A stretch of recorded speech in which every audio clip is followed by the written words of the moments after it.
est déjà écrit. Tout est écrit dans l'instant, mais il n'y a pas une écriture pour un futur. Le futur, c'est l'instant. Ce qu'on appelle le futur, c'est une représentation cérébrale, mais qui n'a pas de réalité autre que sémantique. Tout s'inscrit dans l'instant. Quand vous regardez une graine, effectivement, on peut voir son futur.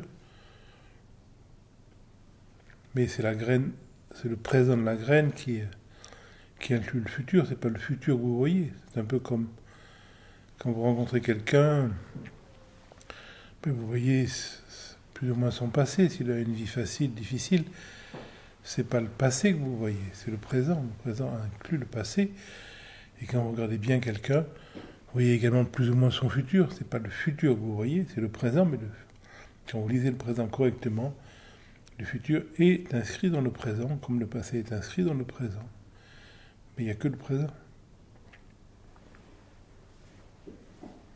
Et donc il peut y avoir différents futurs, comme s'il y avait différents présents qui pourraient se présenter. Finalement, la notion de conditionnement de liberté s'applique à un objet, mais il n'y a pas d'objet. Donc, ce dont on parle peut être ni conditionné, ni libre. Parce que de quoi on parle? Il n'y a rien qui soit séparé, c'est notre structure cérébrale, notre système de perception qui crée la séparation entre les objets. Mais si vous regardez mieux, si vous augmentez votre microscope atomique, vous allez voir qu'entre deux objets, il n'y a pas de séparation. C'est la limite de nos perceptions qui nous fait dire il y a un objet puis un autre objet. Mais il n'y a pas un autre objet, il y a quelque chose qui est une totalité que je vais déchiffrer perceptuellement avec l'impression qu'il y a de nombreux objets. Mais il n'y a pas de nombreux objets. C'est uniquement que ma main n'est pas assez sensible, je vais sentir le tapis, je vais sentir le sol, et je vais dire j'ai deux perceptions. Mais si ma main était plus sensible, elle sentirait qu'entre le tapis et ce que j'appelle le sol, il n'y a pas de séparation. Ma main n'est pas capable de sentir les atomes qui se mélangent de l'un à l'autre. Donc c'est ma perception limitée qui crée la séparation des objets et qui fait qu'on peut se dire est-ce que cet objet est libre ou est-ce qu'il est conditionné. Mais comme il n'y a pas d'objet, le problème ne peut pas se poser. Il n'y a ni objet ni personne. Oui, la notion de conditionnement ou de liberté est purement philosophique. Il n'y a pas une telle chose.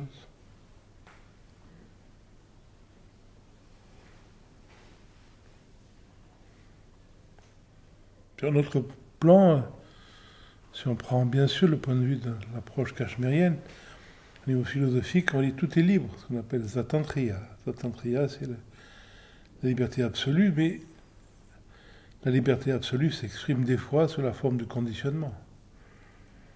Le conditionnement ne nie pas la liberté, elle est une expression de conditionnement, comme l'ombre est une expression de la lumière. Mais là, on rentre dans des éléments purement mondains, on va dire. Maître Eckhart dit que le temps est l'expression la plus ultime du non-temps. Mais c'est la même chose. Et Abhinavagupta, dans le Tantraloka, va dire que le cinquième aspect de Shiva, ce qu'on appelle Tirodhana, l'obscurcissement, est l'ultime expression de la liberté.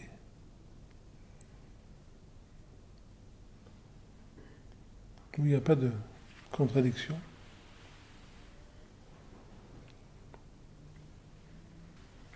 Alors ce qu'on vit actuellement serait une expression de la liberté? Qu'est-ce que vous vivez actuellement?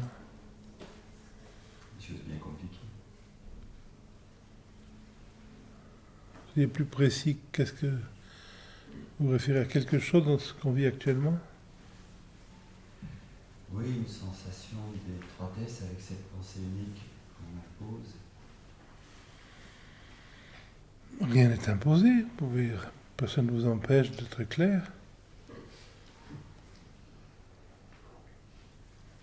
Est-ce que c'est en cela qu'effectivement on est dans un moment de plus grande liberté par rapport à ce que vous disiez tout à l'heure? La liberté, il n'y a qu'une liberté, c'est être libre de soi-même. Les autres libertés sont imaginées, il n'y a pas de liberté politique, il n'y a pas de liberté biologique. Vous n'êtes pas libre d'être plus grand ou plus petit, vous n'êtes pas libre d'être en bonne santé ou malade. Vous n'êtes pas libre de vivre longtemps ou non, vous n'êtes pas libre de... On n'est libre de rien. Vous n'êtes pas libre de vos choix politiques, vous n'êtes pas libre de vos choix sexuels, vous n'êtes pas libre de vos choix culturels, vous n'êtes pas libre de vos choix musicaux, vous n'êtes pas libre de vos choix gustatifs. Donc la liberté, c'est un concept complètement, purement symbolique.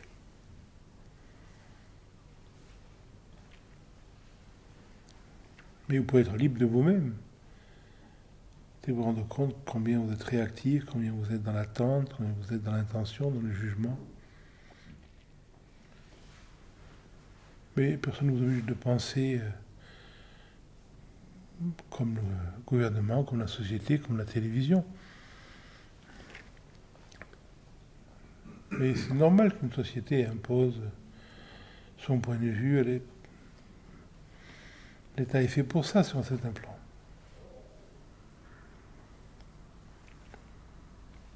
Vous n'êtes pas obligé de croire qu'il faut manger de la viande pour être fort, qu'il faut manger du sucre pour être en forme, qu'il faut boire du lait pour grandir, etc. Personne ne nous oblige de croire à la propagande moderne.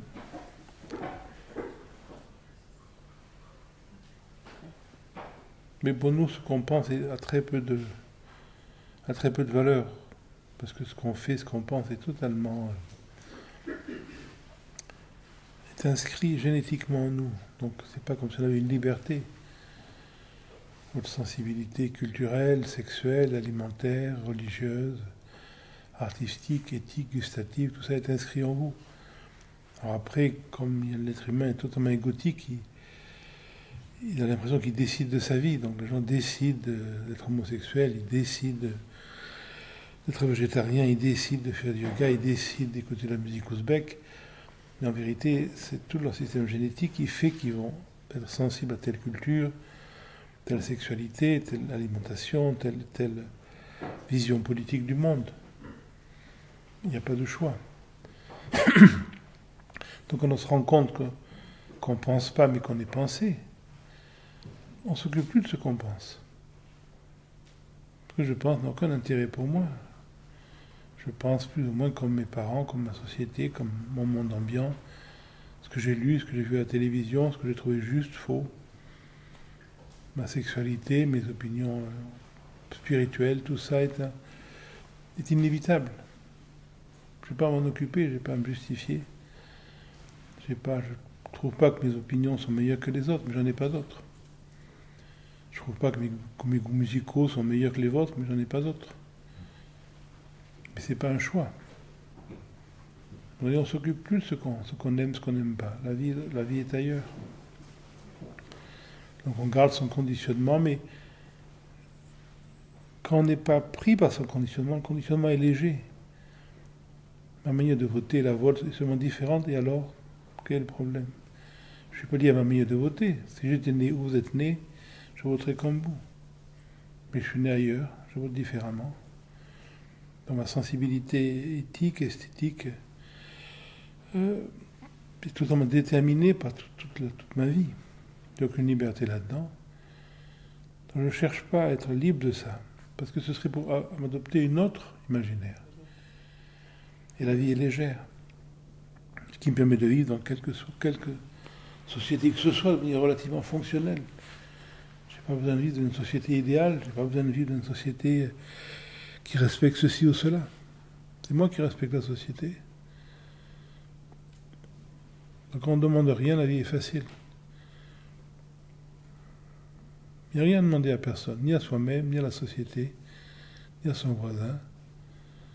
Quand vous demandez vraiment rien, quand vous attendez vraiment rien de vous-même, rien du gouvernement, rien de l'opposition, rien de la société, la vie est facile. La moindre demande, la vie est un enfer. Il devrait, il aurait dû. C'est sans fin. Mais ce qu'on pense ne vaut rien, c'est complètement bidon. Totalement artificiel. J'aurais vécu une autre expérience, je penserais le contraire. Comme je ne l'ai pas vécu, je pense comme ça, mais c'est complètement nul. C'est pas nul, mais ça vaut vraiment rien. Mais quand je me rends compte de ça, c'est léger. Je ne cherche pas à changer. Je ne cherche pas à voir le monde comme vous le voyez, ça ne m'intéresse pas. Je ne cherche pas à voir le monde comme je le vois, ça ne m'intéresse pas non plus. Mais j'ai ma manière de voir aussi, médiocre qu'une autre, mais c'est la mienne. Je vis avec. Et je sais que c'est une manière médiocre. Et pas médiocre de manière critique, médiocre de manière parce qu'elle est limitée. Je vois que mon point de vue. Je ne peux pas voir autrement. Mais je sais que je vois que mon point de vue. Ce qui veut dire que je peux écouter le point de vue de l'autre. Je ne le comprends pas, sinon ce serait mon point de vue. Mais je peux l'écouter. Je ne suis pas antagoniste avec. Je sais que si j'étais comme l'autre, je verrais le monde comme il le voit. Donc je peux faire la guerre, mais je ne peux pas en vouloir à l'autre. Je peux tuer un moustique, mais je ne fais pas un méchant moustique. Le moustique fait ce qu'il a à faire, moi aussi. Mais il n'y a plus d'antagonisme personnel psychologique. L'action est là, la violence peut être là, mais elle n'est pas contre quelque chose, elle est par quelque chose. Je peux voir un serpent, s'il faut que je tue le serpent. C'est pas un méchant serpent pour moi, le serpent fait ce qu'il a à faire. Il a peur, il essaie de mordre. Moi j'ai peur, je tue le serpent. Chacun dans son rôle. Il n'y a rien de juste, il n'y a rien de faux. Personne n'a raison, personne n'a tort. Donc s'il n'y a pas cette appropriation, cet imaginaire du juste et du faux, la vie est facile.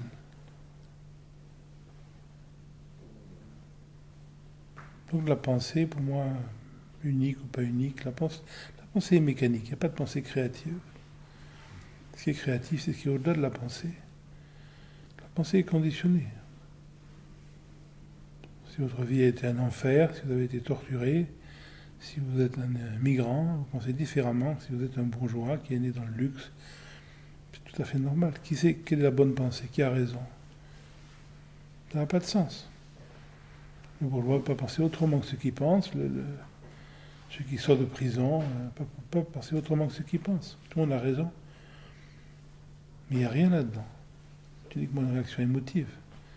Je me rends compte de ça.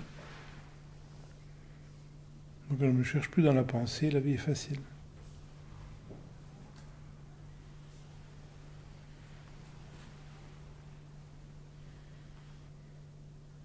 Être libre de nous-mêmes, c'est quoi?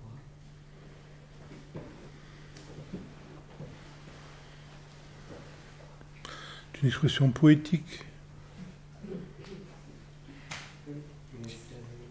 qui veut simplement dire de ne pas croire à la pensée, de ne pas se chercher dans la pensée.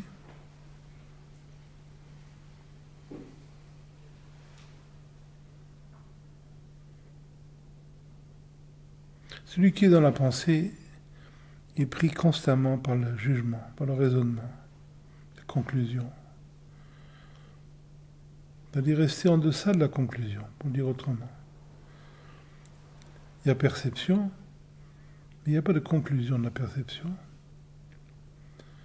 Donc vous voyez votre mécanisme, vous voyez le mécanisme de l'environnement, mais sans tirer jamais de conclusion. Que la conclusion est toujours idéologique, et toujours en fonction de notre propre point de vue. Mon propre point de vue est complètement imaginaire. Il est idéologique, il dépend de mon affectivité, il dépend de ma vie, etc. Moi, ce que je pense de l'autre n'a aucun intérêt. Ce que je pense de moi-même n'a aucun intérêt, je suis un autre pour moi-même. Donc quand je comprends que la pensée est évidemment artificielle, affective, je ne me cherche pas dans ma pensée. à ce moment-là, il y a une intensité de la perception qui va se déployer, qui généralement est atrophiée par l'exagération de la pensée. La plupart des gens sont toujours dans la pensée, très peu dans la perception. Donc quand j'arrête de me chercher dans le mental, il y a un immense apaisement qui va se faire. Cet apaisement va laisser le foisonnement sans limite de la perception se déployer tactilement. Finalement, quand vous faites l'amour, vous ne pensez pas. Quand vous regardez la pleine lune, vous ne pensez pas. Quand vous êtes dans une activité intense, vous ne pensez pas. Pourquoi ? Parce que la perception ne laisse pas de place de la pensée. C'est des cerveaux différents. On ne peut pas penser et sentir à la fois. C'est uniquement quand la perception devient mièvre que la pensée se met en route. À un moment donné, la perception ne devient jamais mièvre. Elle a toujours la même intensité. Donc la pensée a très peu de place. Elle va avoir une fonction mécanique. Vous pouvez penser si vous voulez. Mais quand vous pouvez marcher si vous voulez, quand vous ne marchez pas, vous n'avez pas besoin de marcher. Quand vous n'avez pas besoin de penser, vous ne pensez pas. Et ça, on pourrait dire être libre de soi-même. Libre de l'imaginaire, de se prendre pour quelqu'un, pour un penseur.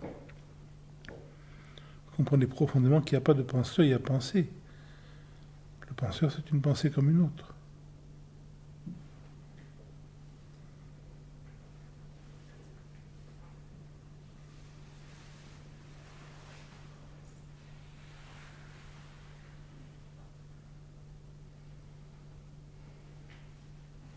Est-ce qu'on peut concevoir l'intuition comme un coéquipier de la perception ? Il y a une indépendance de l'intuition. L'intuition n'est pas proprement liée à la perception.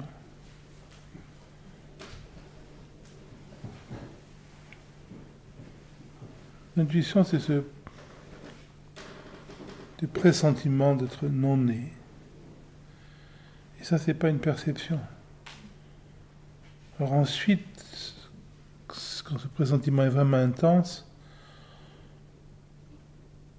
pour des raisons poétiques, on va dire que cette intuition est une perception. Vous pouvez dire, vous le sentez. Mais je dirais que c'est par prolongation. Finalement, dans le film du Cachemire, on a deux mots pour intuition. On a pratibha et on a en même temps chamatkar. Pratibha, c'est le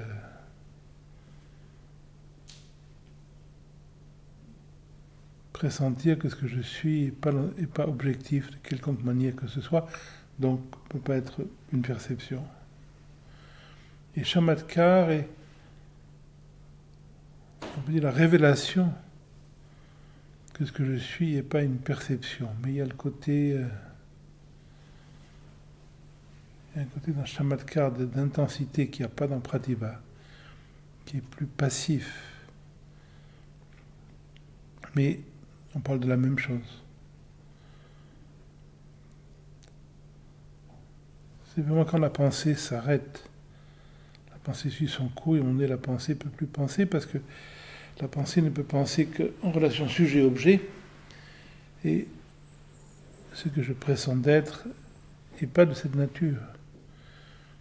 La pensée ne peut fonctionner que s'il y a un perçu et percipient. Mais ce que je suis ne peut jamais être perçu. Donc ne peut pas être pensable, ne peut pas être expérimentable, ne peut pas être représentable, etc., etc. Pourquoi ? Parce que je le suis, en identité. Donc cette intuition est... Oui, c'est une forme de révélation finalement. Alors ensuite, chacun va le transcrire à ses propres mots. Je me rappelle, quand j'étais jeune, j'étais un peu intime avec un vieil homme, un vieil Irlandais alcoolique qui signait des livres poétiques sous le nom de Wewuwe. C'était un homme merveilleux, qui vivait dans une très belle adresse. Son adresse c'était 1 Palais de la Mer, Monte Carlo, Monaco, il n'y avait même pas de numéro de postal. Et cet homme, qui était un égyptologue, de renom, le seul égyptologue européen à avoir sa salle au musée du Caire à l'époque, avant que le musée se transforme. Et lui me racontait, quand je suis allé le voir, qu'il avait eu 2 intérêts dans sa vie, les femmes et l'alcool. Et puis à 60 ans, il s'est réveillé un matin avec l'intuition absolue, non négociable de jamais être né. Il a trouvé ça très bizarre. Et alors il s'est mis à lire des textes, essayer de trouver s'il y a d'autres personnes qui avaient ce sentiment. Alors il est allé voir le grand Su Yun, le dernier maître Chan qui était à Taïwan. Et il est allé avec sa femme. C'est une princesse russe, très belle, Natacha. Et alors, quand il est arrivé devant Su Yun a crié « Qui êtes-vous » Et alors Thérence a crié « Je suis le Bouddha ». Et alors Su Yun s'est prosterné devant lui. C'est un homme sympathique.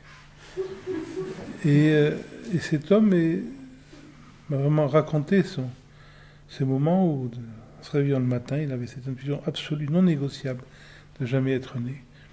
Mais de sa formulation, il y en a d'autres.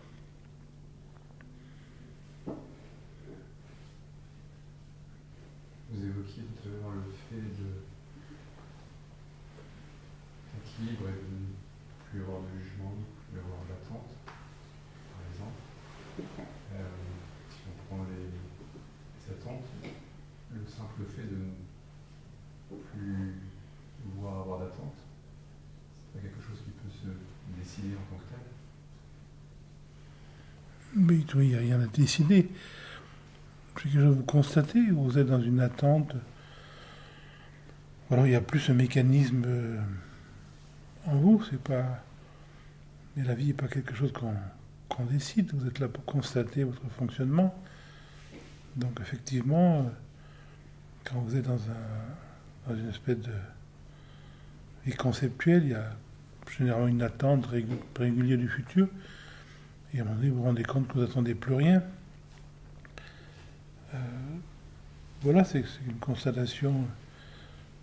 C'est pas quelque chose ça ne mérite rien d'autre que simplement de constater ça.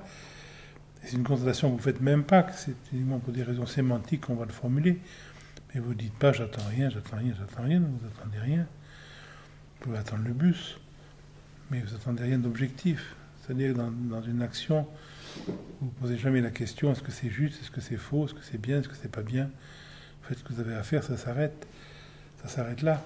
Donc vous n'êtes pas dans une recherche d'un résultat objectif, dans une recherche d'une approbation, dans une recherche d'une acceptation. Vous êtes simplement, vous accomplissez ce qui vous paraît inévitable. Ma question qui est plus de... Il y a encore des attentes présentes. Qu'on constate ces attentes, c'est le fait de constater ces attentes qui peut amener à ne plus avoir d'attentes. Non, pas forcément, mais constater vos attentes avec affection, l'attente n'est pas quelque chose de négatif. Tant qu'il y a un imaginaire, tant que vous vous sentez pauvre, vous attendez la richesse, c'est inévitable. Donc quand quelqu'un se sent en manque, il attend une forme de plénitude, c'est inévitable. Mais de plus en plus, avec la maturité, vous allez vous rendre compte que votre richesse est imaginaire, que votre pauvreté est imaginaire. Et quand vous vous rendez compte de votre richesse, à un moment donné, vous n'attendez plus la richesse, vous l'avez. Donc à ce moment-là, vous allez vous rendre compte que ce que vous cherchiez à travers une situation, ce que vous cherchez à travers un homme, une femme, un chien, une voiture, un voyage, un gourou, un enseignement, une nouvelle maison, c'est la tranquillité. Et comme cette tranquillité se révèle d'instant en instant disponible, et vous ne l'attendez plus. Donc ce qui vous a amené d'essayer d'acquérir des situations qui, soi-disant, contenaient cette tranquillité, ne va plus vous stimuler. Donc voilà, vous constatez ça, mais ce n'est pas le constater qui amène le manque d'attente, c'est simplement que vous réalisez que ce que vous cherchez dans une nouvelle voiture, c'est ce moment de tranquillité que vous aviez quand vous aviez une nouvelle voiture. Voilà, mais s'il y a cette tranquillité, il n'y a plus besoin de la nouvelle voiture, ce qui n'empêche pas, si vous avez les moyens d'acheter une nouvelle voiture, ça participe à la redistribution de l'argent dans la société. Il faut bien que les marchands de voitures vivent, il faut bien que les ouvriers vivent. Donc, quand on est riche, on achète une nouvelle voiture, c'est une forme de service que vous faites à la société. Donc, ce n'est pas l'action qui change, mais c'est la motivation qui change.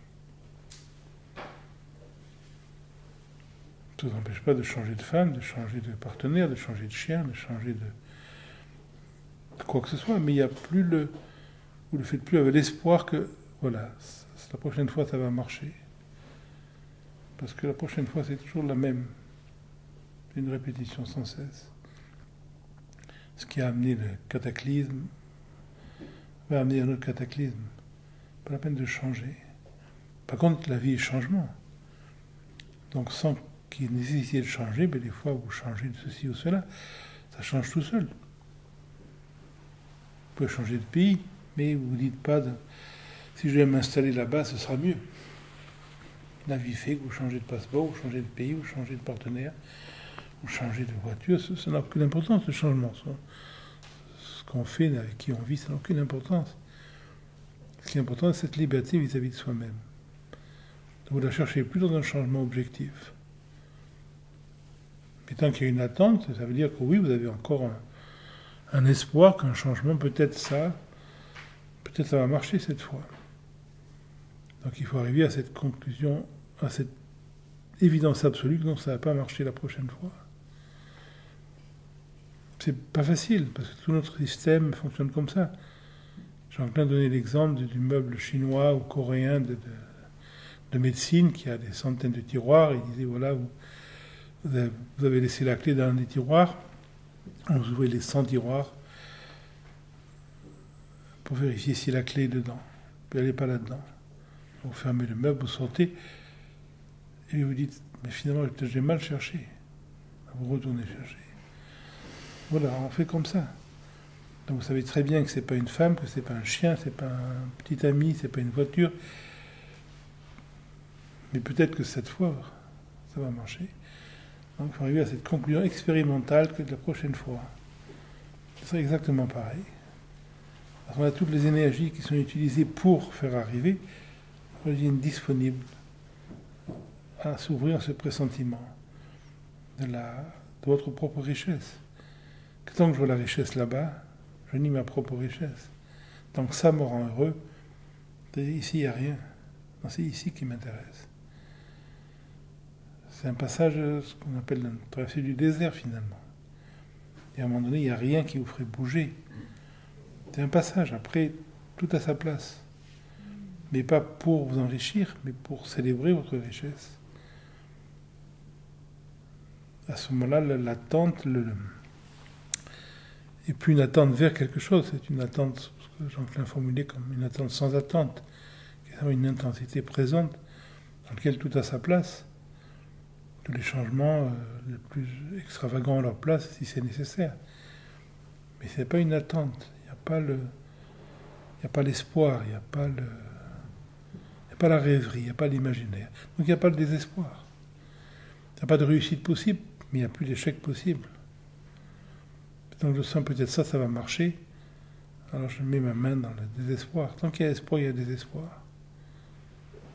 Les deux sont ces deux imaginaires, vont complètement s'éliminer. Ça se fait tout seul.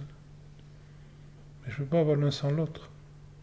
C'est la même pièce, c'est les deux côtés de la même pièce. C'est difficile à voir, parce que dans la société, on a cette idée, on peut réussir, et si on réussit, on n'échoue pas. La réussite, c'est l'échec. Il n'y a pas de séparation.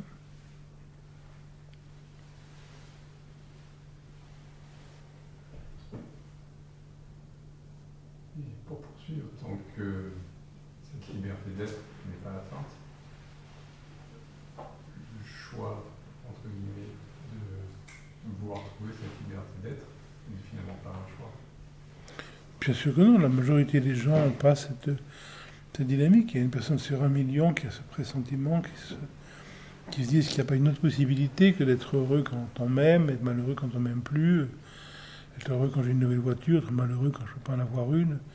Bien sûr, il y a une personne sur 1 million qui se pose la question intensément, sérieusement, est-ce que je peux trouver un bonheur qui ne dépende pas de coucher ou non avec telle personne, d'avoir telle ou telle voiture, de faire tel ou tel voyage, d'être en meilleure santé, d'être plus riche. Puis c'est exceptionnel, bien sûr. Et c'est pas un choix. C'est quelque chose qui s'impose à vous. Il y a une personne sur 1 million qui est musicien. C'est pas un choix, c'est quelque chose qui s'impose aussi. Donc, c'est vraiment une catégorie artistique, le pressentiment de la vérité. C'est quelque chose de rare, d'exceptionnel, on va dire. L'immense majorité des gens ne sont pas musiciens, ne sont pas danseurs, ne sont pas artistes, ne sont pas dramaturges et ne sont pas non plus chercheurs de vérité. C'est aussi rare qu'un musicien. Un vrai musicien, je ne parle pas de quelqu'un qui joue d'un instrument pour se distraire. Et ça ne manque pas, celui qui n'a pas ça n'a pas besoin. Il n'a pas raté sa vie. C'est une autre expression de la vie. Il n'y a pas de hiérarchie dans la vie. Comme on disait hier, chacun a son rôle. Le soldat qui passe son temps à apprendre à tuer a son rôle. Le banquier qui passe son temps à faire des placements à son rôle. Et le boulanger a son rôle, même si on ne mange pas de pain. Et le boucher a son rôle, même si on ne mange pas de viande. Tout a son rôle. Celui qui n'a pas le pressentiment essentiel, il n'y a rien qui manque. On me dit que ce pressentiment est là, mais sous une autre forme, sous la forme du non-pressentiment. L'absence est une des formes de la révélation. Et pour Abhinavagupta, c'est même la forme la plus forte. Puisque dans les 5 aspects de la révélation shivaïste, Abhinavagupta, mais ce qu'on a dit tout à l'heure, Tirodhana, comme étant l'expression la plus ultime, c'est l'expression de l'obscurcissement. Pour lui, l'obscurcissement est l'expression la plus ultime. Dans la plupart des traditions indiennes, on met Shakti Bhavan, c'est la révélation comme étant le 5e et ultime état de Shiva. Et Abhinavagupta met Shakti Bhavan avant et Tirodhana, la révélation, l'obscurcissement après. Il considère que l'obscurcissement est la forme ultime de la clarté. Anandamama avait répondu à quelqu'un qui se plaignait de son propre manque de religiosité, en disant Dieu s'incarne en vous en ce moment sous la forme de son absence. Donc, rien qui manque. C'est pour ça qu'il n'y a pas de prosélytisme possible. Vous n'allez pas votre boucher en lui disant mais il faut lire des textes non duels. Non, un boucher doit s'occuper de la boucherie. Chacun fait ce qui est organique pour lui. Il n'y a pas de hiérarchie dans la vie humaine. La spiritualité, pas comme chez les macrobiotes, il y a cet imaginaire que les macrobiotes sont supérieurs à tout le monde. Tout a sa place, il y a une totale égalité de la vie. Toutes les vies humaines ont la même valeur. Ce qu'on fait n'a aucune importance, c'est purement factuel. Donc on n'a pas à s'occuper de sa vie. On n'a pas à s'occuper de ce qu'on pense, on n'a à s'occuper de rien. Pas que la vie est facile. Mais l'ego, la personne, veut s'occuper du tout. Alors, qu'est-ce que je dois faire, qu'est-ce que je dois manger, comment je dois agir, est-ce que je dois faire ça, je dois faire ça, je dois être chaste, je dois coucher avec tout le monde, je dois être fidèle, je dois être infidèle. Il s'invente des tas d'imaginaires, de catégories, de différences qui n'existent que dans son imaginaire. Tout ce genre n'existe pas, c'est purement conceptuel. Le pressentiment va effacer ces éléments conceptuels jusqu'à ce que vous ne savez plus comment vous vivez. Vos voisins le savent. Votre femme, votre maîtresse, votre chien le sait. Mais vous ne le savez plus. Parce que vous ne vous occupez pas de comment vous vivez. La vie n'a pas besoin d'un dictateur. La vie n'a pas besoin d'un acteur. Vous n'avez pas besoin de décider quand vous respirez. Vous n'avez pas besoin de décider quand votre cœur bat. Vous n'avez pas besoin de décider la circulation du sang. Vous n'avez pas besoin de décider quand vous pensez. Vous êtes pensé, ça se fait tout seul. Il n'y a rien à décider dans la vie. Donc il n'y a jamais de dynamique de vouloir transformer, comme les malheureux qui font du yoga pour essayer de se transformer, de se changer, etc. On ne rentre pas dans cet imaginaire comme un mégalomane. La tradition, c'est une totale écoute de la réalité, dans l'instant. Toutes les notions de changement, ça fait partie du romantisme humaniste, du romantisme encyclopédiste, du romantisme socialiste, ça fait pas partie du point de vue traditionnel. Tout va bien, maintenant. Je peux le sentir.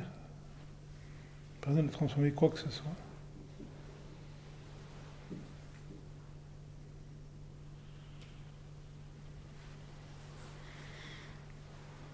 La notion d'obscurcissement dont vous parlez, qu'est-ce que ça représente? Ça représente le temps. Ça représente ce que Maître Eckhart appelle comme l'expression ultime du non-temps. Et Abhinavagupta, dans le chapitre 6 de Tantraloka, dit la même chose. Il dit le temps, c'est l'expression du non-temps. C'est pour ça qu'Abhinavagupta se moque des yogis qui font du pranayama, qui essaient d'augmenter la rétention de souffle. Parce que pour lui, vouloir augmenter le temps n'a pas de sens. Pour lui, le moment de rétention, les kumbhaks, sont des moments de non-temps. L'inspiration est la création du temps, l'expiration est la mort du temps. Donc après l'expiration, il n'y a plus de temps. Il n'y a pas 4 états du souffle, il n'y en a que 3. Il y a l'inspire, la rétention, l'expire. Le 4e est comme Turiya dans le Vedanta, c'est pas un état. Ce qu'on appelle le 4e, en vérité, c'est la toile de fond des 3 autres. Donc cet état représente le non-temps. Dans le yogi qui essaie d'augmenter le temps du non-temps, il est considéré comme ridicule par Abhinavagupta. Donc le temps, c'est l'expression le plus directe, et ça on le voit par exemple dans la France traditionnelle, je ne parle pas de la France moderne, où les casinos, les parkings sont au centre des villages, mais avant il y avait toujours une église au centre du village. Et qu'est-ce qu'il y a dans une église? Il y a un tocsin qui a une valeur pour alerter quand il y avait des invasions, mais il y avait une autre valeur, que toutes les heures, on entendait l'heure. Alors bien sûr, maintenant, quand on entend ça, les imbéciles disent que voilà, l'Église donne l'heure, mais l'Église ne donne pas l'heure. L'Église rappelait le non-temps. Pour le paysan, à part de savoir l'heure, il regarde le soleil, il est au courant. Mais le fait que chaque heure était sonnée, jour et nuit, rappelait à celui qui écoutait, c'était tout le monde, la préséance du non-temps sur le temps. Donc le temps rappelle le non-temps. Ça, c'est le point de vue traditionnel. Quand ce point de vue traditionnel se perd, l'imbécile pense que le sonnerie de l'église rappelle le temps. Mais c'est le contraire. Et les horloges qu'il y avait chez presque tout le monde en France, en tout cas dans le monde chrétien, c'était la même chose. Le va-et-vient du balancier n'était pas pour donner l'heure, c'était pour donner la constante, comme le tempura dans la musique indienne, pour montrer qu'il y avait quelque chose au-delà du temps. Le temps passe, mais l'éternité ne passe pas. Donc le temps, c'est le cadeau de la vie pour pressentir le non-temps. Un peu comme l'image qu'on donne en Inde dans le pranayama. On dit que le pranayama, c'est comme un collier de perles. Le souffle, plutôt la respiration, c'est les perles, et le prana, c'est le collier, le thread, la corde. Quand on regarde un collier, on ne voit pas la corde. Mais quand on explore les perles du collier, on va découvrir la corde. Donc, quand on explore le souffle, on va découvrir l'énergie. C'est la même chose. Le temps, c'est la forme grossière du non-temps. C'est la forme mondaine du non-temps. Donc en même temps, ça voile le non-temps et en même temps, ça le révèle. Merci. Et est-ce que cette expression d'éternité dont vous parlez a un rapport avec l'expression et l'intuition de ne pas être né? C'est la même chose, parce que le fait de ne pas être né se réfère à une absence totale de temporalité. Ensuite, le mot éternité, il faut le comprendre dans le sens traditionnel. Dans le langage moderne, les gens s'imaginent que l'éternité, c'est un très longtemps, finalement. On ne parle pas de ça, on parle d'un non-temps. Donc le temps n'a pas sa place dans l'éternité. Donc le mental ne peut pas le saisir, parce que le mental ne peut conceptualiser les choses que sous forme de perception, sujet et objet. Et le sujet et l'objet crée l'espace et le temps. Il crée d'abord l'espace, et ensuite le temps, c'est le temps entre deux objets de l'espace. Mais s'il n'y a pas deux objets, il n'y a pas d'espace, il n'y a pas d'espace, il n'y a pas de temps. Donc, très souvent, l'éternité est re-envisagée du point de vue du temps, ce qui est une absurdité, on va dire, humaniste, moderne. L'éternité est verticale, le temps est horizontal. Donc c'est exactement la même chose que Wei disait, Terence Gray sous son vrai nom. C'est cette même chose, cette conviction profonde.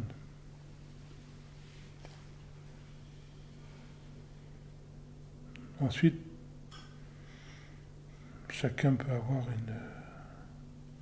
une image poétique pour pointer vers cette chose-là, pour le décrire, mais là on est dans l'expression, on n'est plus dans l'intensité. Merci.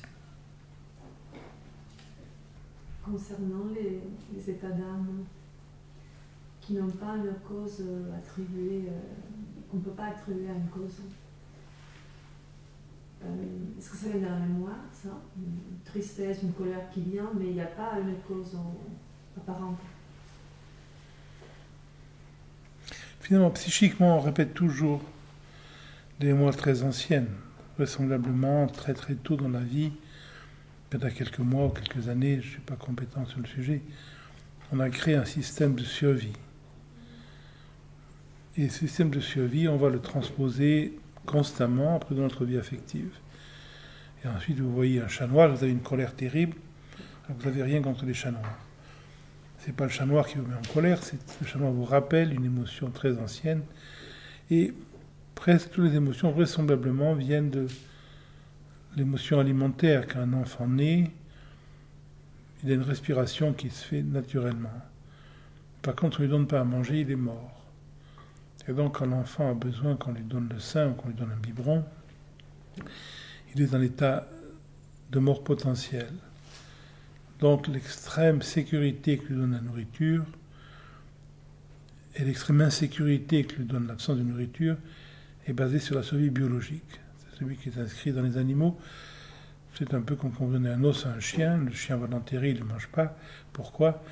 Parce qu'il y a une vieille mémoire atavique de l'animal préhistorique qui avait besoin pour survivre de cacher la nourriture. Le chien le cache encore, il ne sait pas pourquoi. Mais le chien va protéger une nourriture pour un futur qui n'existe pas pour lui, mais qui existait avant. Donc l'enfant part dans cette dramatique situation que s'il n'est pas nourri, il est mort. Et ensuite, finalement, la vie affective va être une transposition, et chacun va transposer. Il y en a, s'ils n'ont pas une nouvelle voiture, ils meurent. Il y en a, s'ils n'ont pas une nouvelle femme, ils meurent. Il y en a, s'ils n'ont pas une nouvelle maison, ils meurent. Il y en a, s'ils n'ont pas ceci ou cela, ils meurent. C'est la même chose. Donc, c'est toujours des images très très infantiles qui se rejouent dans toutes nos situations. Donc quand une colère vient sans cause, cette colère c'est-à-dire qu'une situation de manière symbolique, allégorique, vous ramène à une chose très ancienne. C'est pas important de savoir quoi, parce que vous allez toujours aller plus avant. Mais c'est important de sentir. Quand vous sentez la colère va se libérer de sa forme et de sa cause, même s'il n'y en a pas extérieure, et vous ramener au traumatisme d'origine. Et le traumatisme, il n'est pas dans le passé, il est dans le présent. Parce qu'il n'y a que le présent.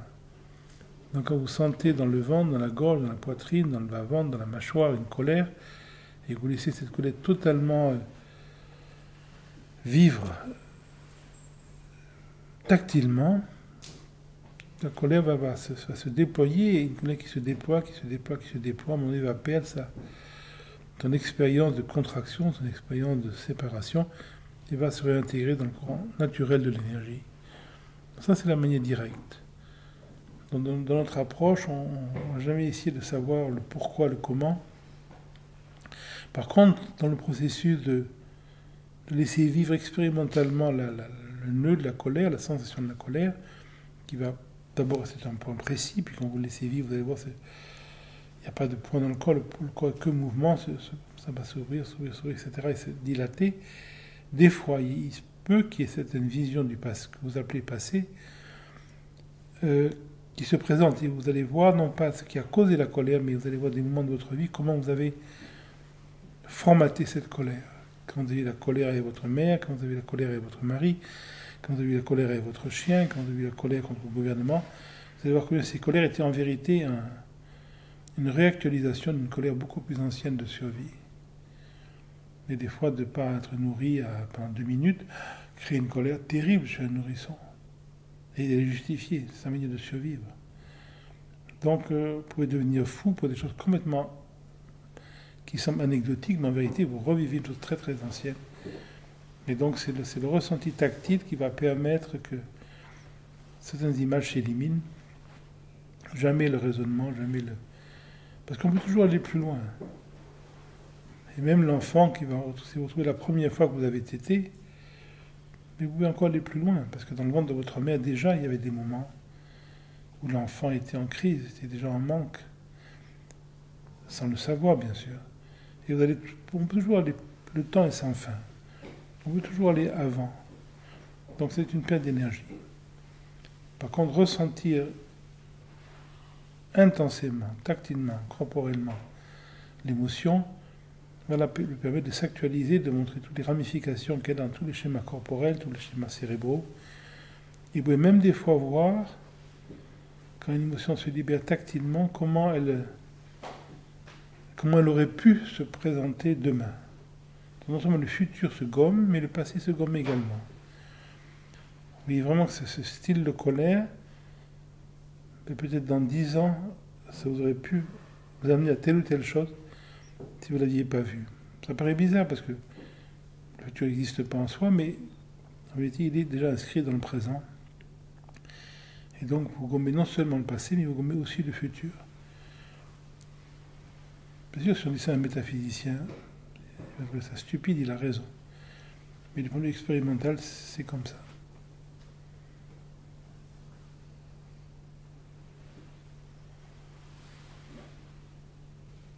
J'aurais envie de vous demander à quoi servent les traditions soufis, traditions du Cachemire. Vous savez, c'est purement culturel. Une tradition, c'est une... On dit qu'il n'y avait pas de choix. Si vous venez ici au XIIIe siècle, en Occident, vous ne pouviez pas ne pas être chrétien. Sinon, vous brûlez. Si vous venez ici en Syrie, vous ne pouviez pas ne pas être musulman, sinon vous brûlez. Si vous venez ici en Chine, vous étiez taoïste, vous étiez bouddhiste, à certaines époques, c'est pas comme s'il y avait un choix.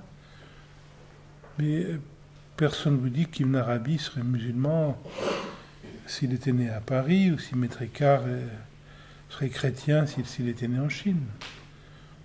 Donc ces gens qui ont vécu cette intuition profonde se sont adaptés aux bêtisiers de leur temps.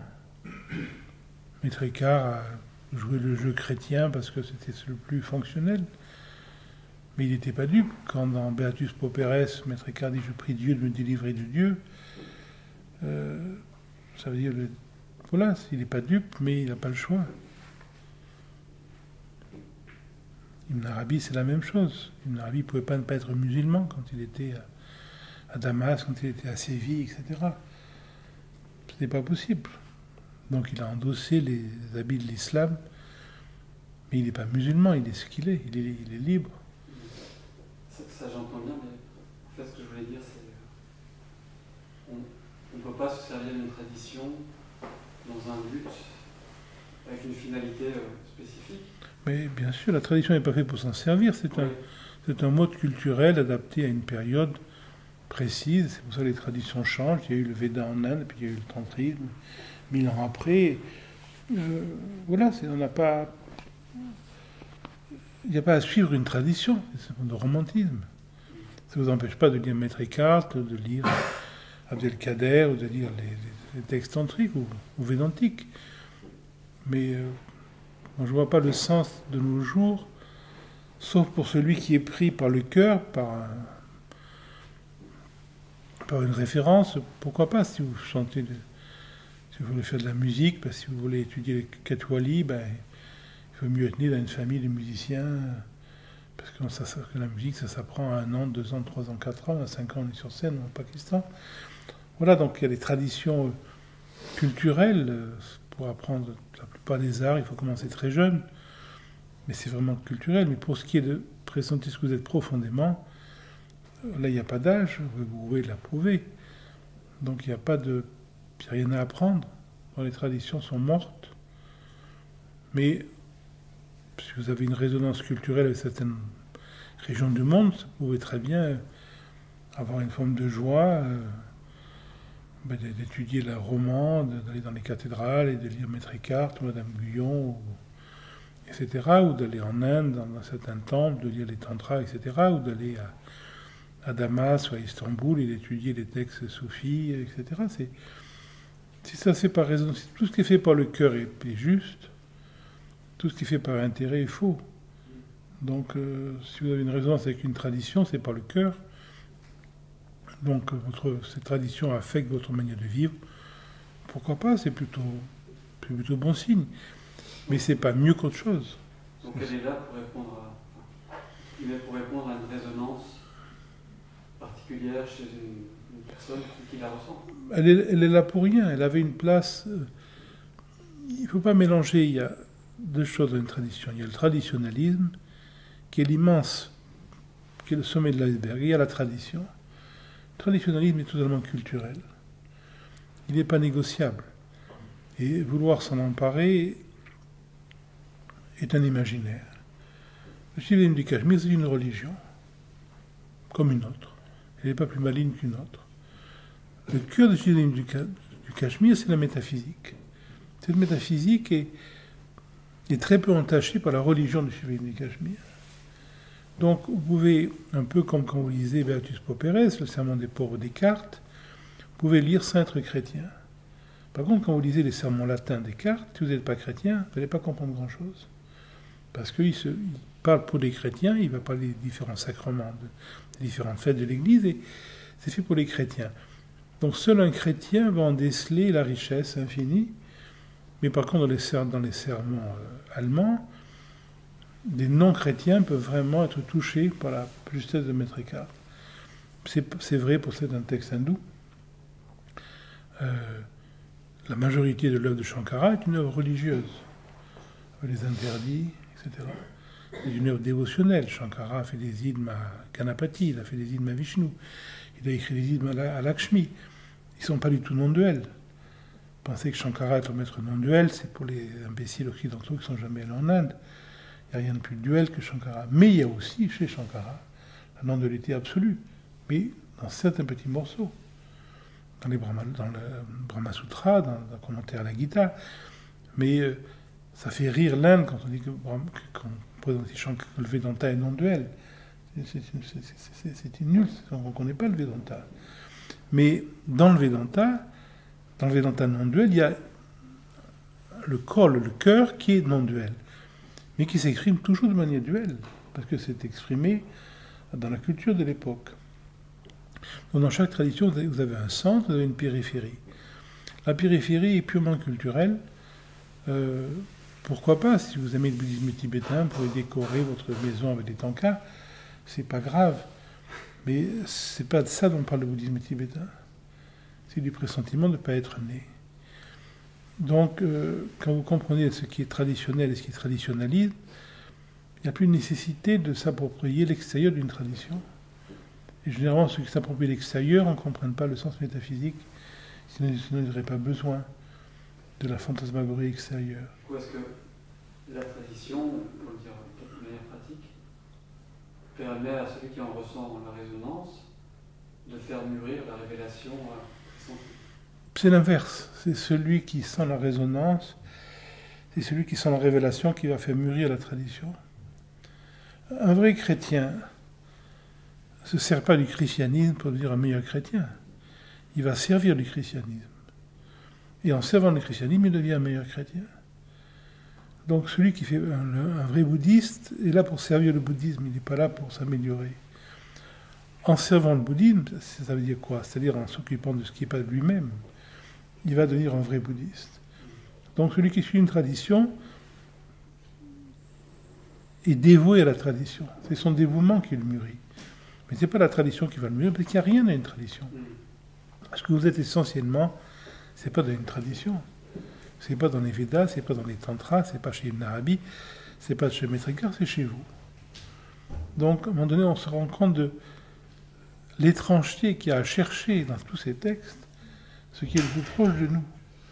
Alors peut-être qu'il y a une période de la vie où on est tellement confus qu'on s'imagine qu'il n'y a rien en soi, et qu'il y a tout chez Maître Eckhart, et on étudie Maître Eckhart, et c'est respectable.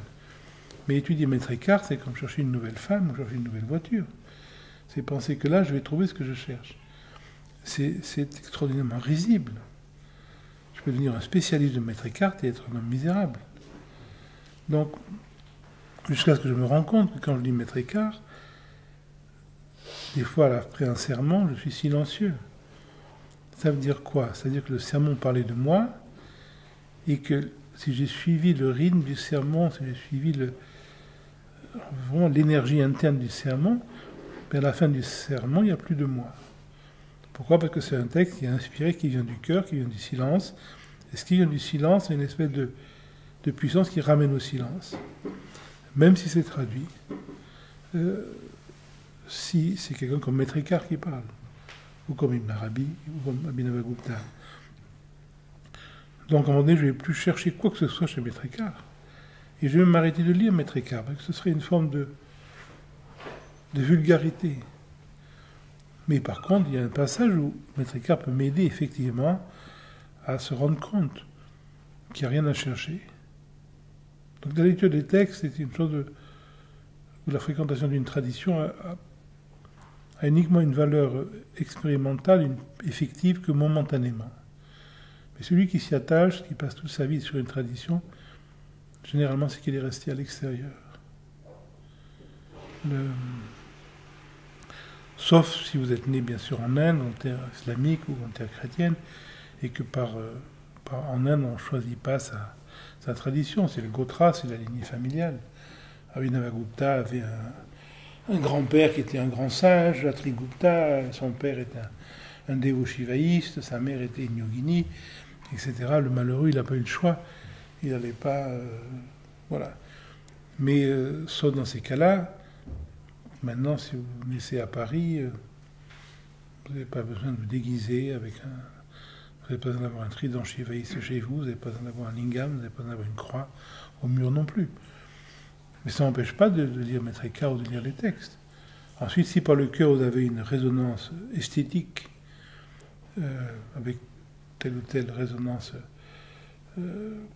caricaturale de la tradition, avec la peinture tibétaine, la sculpture indienne, pourquoi pas, mais ça c'est purement anecdotique. On n'a pas de... On ne s'occupe pas de ça finalement. C'est vraiment individuel. Dans une tradition, c'est vous amener de vous dévouer totalement à la tradition, et en vous dévouant totalement à la tradition, vous oubliez totalement. Mais la tradition n'est pas là pour s'enrichir, c'est là pour s'appauvrir. C'est son rôle essentiel. Vous devez tout lui donner et rien lui demander. C'est comme ça que vous recevez tout. C'est la seule possibilité.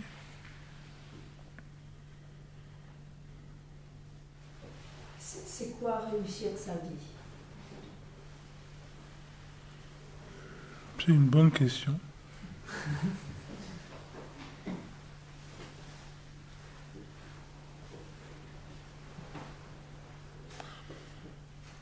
C'est un slogan publicitaire.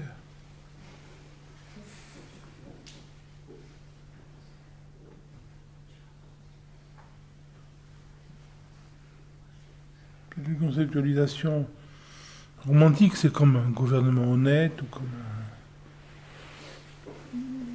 c'est des choses qui ne sont pas... Oui, c'est une formulation. Il n'y a pas d'échec dans la vie, il n'y a pas de réussite. C'est de l'extérieur qu'on dit telle personne a réussi, telle personne a échoué, mais ça dépend de ses critères.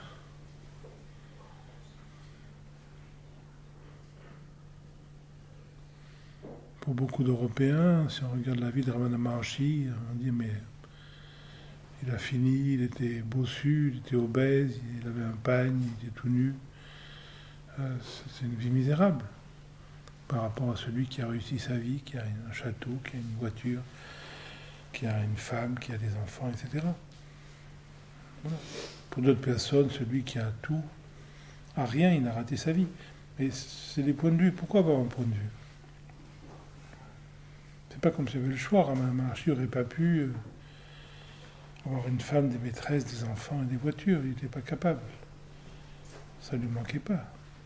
Et celui qui a besoin d'acquérir des choses n'est pas capable d'être Ramana Maharshi, ça ne lui manque pas non plus. Moi, je ne vois pas de hiérarchie. C'est le psychisme qui voit toujours des hiérarchies. Non, ça c'est supérieur, ça c'est vulgaire, mais non, il n'y a rien de vulgaire. Tout est beau, tout est juste. Si on le voit vulgaire, c'est qu'on regarde mal. Mieux regarder qu'un enfant joue un jeu de 3 ans. Ben, pour un adulte, c'est stupide. Mais c'est pas stupide. C'est indispensable. Quand un enfant va voir un film de Walt Disney, pour un adulte, c'est stupide, ces films. Pour un enfant, c'est pas stupide, c'est profond. C'est pas stupide, c'est ce qui correspond à cet âge. Donc pourquoi penser que notre âge est supérieur aux autres? Généralement, on pense toujours que mon âge, ça c'est la vérité, et puis les âges inférieurs sont stupides. Mais non. L'enfant de 3 ans est aussi mûr que moi à sa manière, à la manière d'un enfant de 3 ans. Il n'est pas stupide. C'est moi qui suis stupide de le voir comme ça. Donc moi je ne vois pas de réussite, je ne vois pas d'échec possible. Bon, c'est 2 catégories complètement qui n'ont vraiment rien. C'est une forme d'orgueil finalement. Qui c'est qui peut dire lui a réussi, lui a échoué? Qu'est-ce que ça pourrait vouloir dire? Même celui qui vit dans la souffrance, même celui qui n'a aucune conscience de l'essentialité, c'est pas un échec, c'est qu'il n'a pas... C'est comme ça, il n'a pas eu besoin, ça se présentera autrement. La vie n'est pas ce qu'on voit, nous on imagine la vie entre la naissance et la mort, mais ça c'est pas grand-chose. Ça, celui qui a une vision globale de la vie pourrait dire quelque chose. Et celui qui a une vision globale dit rien, parce qu'il n'a rien à dire. Donc notre imaginaire est complet là-dessus. La notion d'échec et de réussite, c'est une notion bourgeoise, c'est une notion des hommes politiques pour vendre la sécurité, pour vendre... Voilà, si vous faites ça, le pays va réussir, là le pays va échouer. Ça, il faut laisser ça aux hommes politiques. Pour moi, ça n'a aucun sens. Mais je respecte celui qui sait. Celui qui peut dire j'ai réussi ma vie, je suis content pour lui, je suis un peu étonné peut-être, mais je suis content pour lui. Celui qui pense j'ai raté ma vie est déjà un peu plus près pour moi déjà d'une forme d'humilité, de disponibilité. Mais c'est aussi un imaginaire. Parce qu'il n'y a rien, on ne peut rien rater. Mais c'est deux manières badines, on va dire, de voir le monde. Il y a quelque chose qui est plus essentiel que ça. Il y a un espace où il n'y a plus ni réussite ni échec. Il y a ce qui est, il y a la vie. Ensuite, le regard de l'autre va dire, ben, lui, il a raté sa vie, lui, il a réussi sa vie, mais ça, c'est l'opinion du voisin, elle est respectable, mais...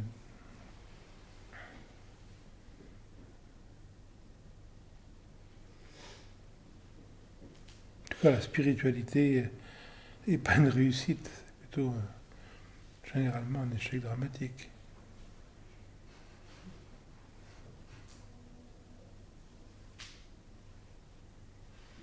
La plupart des gens qui viennent dans la spiritualité, c'est parce qu'ils ont échoué quelque chose. Ça ne marche pas avec leur mari, ça ne marche pas avec leurs enfants, ça ne marche pas avec leur santé.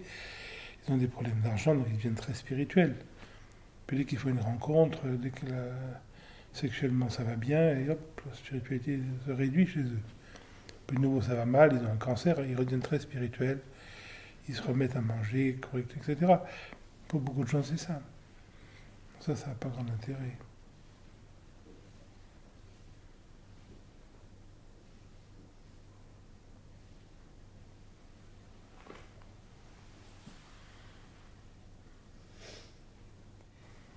Excusez-moi. Est-ce que vous-même, vous avez eu le pressentiment que vous étiez né? Mais j'ai aucun pressentiment. Dans aucun domaine.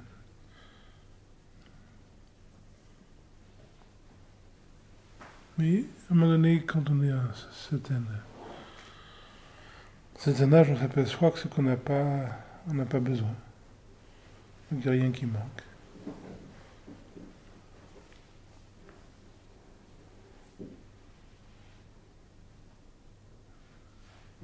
On peut avoir une compréhension intuitive de ce que ça peut formuler. Mais non, seul quelqu'un qui a accès à cette autonomie peut le savoir. Moi, je ne participe pas de ça.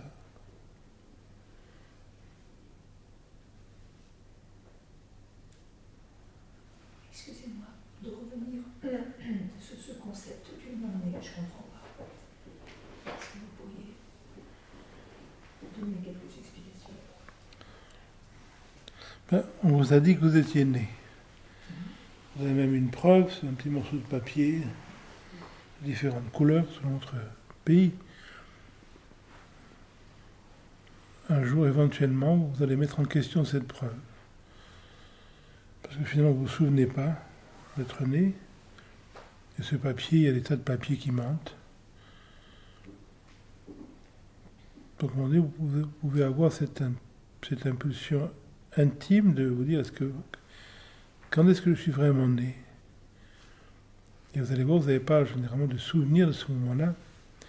Et même si vous avez un souvenir d'un certain moment, mais il y avait quelque chose avant ce moment. Vous ne vous souvenez pas puisque c'est votre premier souvenir. Et donc avant le premier souvenir, il y avait d'autres quelque chose. Donc vous avez ce pressentiment que la naissance c'est un peu quelque chose de seconde main. Mais au niveau pratique, pour pressentir ce dont on parle, c'est le sommeil profond qui est la clé. C'est-à-dire, finalement, le soir, quand vous vous couchez, qu'est-ce que ça veut dire se coucher le soir? Ça veut dire que votre mémoire, tout ce que vous pensez être, tous vos maris, tous vos amants, tous vos chiens, toutes vos voitures, tout votre argent, tout votre savoir, toute votre intelligence, toute votre beauté, tout ce que vous imaginez avoir, le soir, vous le sacrifiez totalement, joyeusement, au fait de rien être. Parce que c'est quoi dormir? Le sommeil profond, c'est quoi? C'est disparaître. Le soir, vous disparaissez joyeusement, vous n'avez pas peur de vous coucher. Donc le soir, vous êtes prêt à abandonner tout ce que vous passez la journée à lutter pour acquérir, mais tous les soirs, finalement, vous le donnez. C'est là que se trouve la porte. Et vous donnez joyeusement. Même si vous avez un extraordinaire amant, au bout de 2 jours, vous en avez marre, vous voulez quoi? Vous voulez dormir. Donc, il n'y a rien, même si vous avez un tas d'or en Suisse, au bout de 2 jours, à compter le tas d'or, vous allez vouloir dormir. Vous n'allez plus vouloir toucher l'or. Il n'y a rien qui peut vous faire renoncer au sommeil profond. Dans le sommeil profond, la chose la plus intime qui soit. Et vous n'avez pas l'impression de disparaître. Sinon, vous auriez peur de vous endormir. Et le matin, quand vous vous réveillez, vous n'avez pas l'impression d'apparaître. C'est pas comme si quand vous apparaissez, vous ne dites pas où suis-je, qui suis-je, que fait ce tombe dans mon lit, que fait ce chien-là. Voilà. Donc, d'où vous sortez? Vous sortez de l'intimité. Et si vous vous couchez le soir avec cette chance extraordinaire, pour ça il faut avoir une grâce. Pour se coucher le soir avec intimité, il faut avoir la grâce. Ou il faut être veuf, ou il faut être célibataire. Et ceux qui ont cette grâce, qui n'ont pas à accomplir quoi que ce soit le soir, mais qui peuvent vraiment mourir le soir, sans se rattraper à toucher, non, vraiment mourir. À ce moment-là, il y a une espèce d'intensité qui va augmenter. Donc vous déposez votre corps sur le lit, vous déposez la journée sur le lit, pour passer. On se couche pour mourir. Parce que si on ne sait jamais, peut-être vous n'allez jamais vous réveiller. Ma grand-mère s'est couchée un soir, elle ne s'est jamais réveillée, c'est magnifique. Donc tous les soirs, moi quand je me couche, je me dis mais c'est super, c'est voilà. Je me couche pour mourir. Donc j'ai pas de préoccupation de demain, il n'y a pas de demain. Si on rate, c'est autre chose. Mais on fait comme si on n'allait pas rater. Donc quand on se couche pour mourir, on se couche vraiment à nu. C'est fini. On a fait tout ce qu'on avait à faire, c'est fini. Et si vous vous couchez dans cette intensité de la nudité pour mourir, il y a un moment extatique ce soir. Et puis le matin, vous allez avoir des fois ce sentiment non conceptuel, non conceptualisable, mais qui existe, d'être avant de vous réveiller. Et si vous me posez la question comment vous le savez, on ne peut pas vous répondre parce qu'on ne sait pas comment on sait quelque chose d'objectif. Et ensuite, vous allez assister à l'apparition du corps, l'apparition de la pensée, l'apparition de l'appropriation, votre chien, votre mari, vos enfants, votre maison, etc. Et quand vous faites ça régulièrement, à un moment donné, vous allez voir que au début, quand réapparaissent le corps, le mari, le chien, etc., vous perdez cette sensation d'être dans les choses. Il arrive un moment où quand vraiment le soir vous faites systématiquement cette mort joyeuse, quand le matin vous allez vous savoir avant de vous penser, vous allez pouvoir garder progressivement de plus en plus longtemps dans la perception objective et dans la pensée, c'est-à-dire en présence de la perception, en présence de la pensée, ce sentiment d'être, indépendamment de la présence ou l'absence corporelle ou psychique. Et finalement, cette intensité d'être, c'est à ça que se réfère le fait d'être non-né. Ce n'est pas quelque chose qu'on peut savoir expérimentalement, parce qu'il n'y a personne pour l'expérimenter. Mais on le sait sans le savoir. Un peu comme des fois vous êtes dans un rêve, vous savez qu'il y a quelqu'un que vous aimez, vous détestez, peu importe, de l'autre côté de la pièce. Vous ne savez pas comment vous le savez, mais vous le savez. C'est un peu de cette manière-là. Si on vous demande dans le rêve comment tu sais qu'il y a... Je ne sais pas, mais je le sais. Là, c'est pareil. On le sait sans le savoir. Et c'est à ça que se réfère ce pressentiment d'être non-né. Après, chacun va conceptualiser sa disponibilité à sa manière. Mais la manière expérimentale, ici, la seule chose qui nous intéresse, non, on n'est pas dans une réunion de philosophie, c'est le sommeil profond, c'est aborder le sommeil profond qui est la clé. C'est très important de se coucher intensément. Jamais se coucher fatigué. Quand on est fatigué le soir, on se défatigue, on prend une douche froide, on fait une friction au grand crin, ça défatigue le corps, ensuite on se couche intensément. Dans cette nudité, on laisse mourir la vie et on se donne joyeusement à la mort. Ça, c'est le cœur de la vie.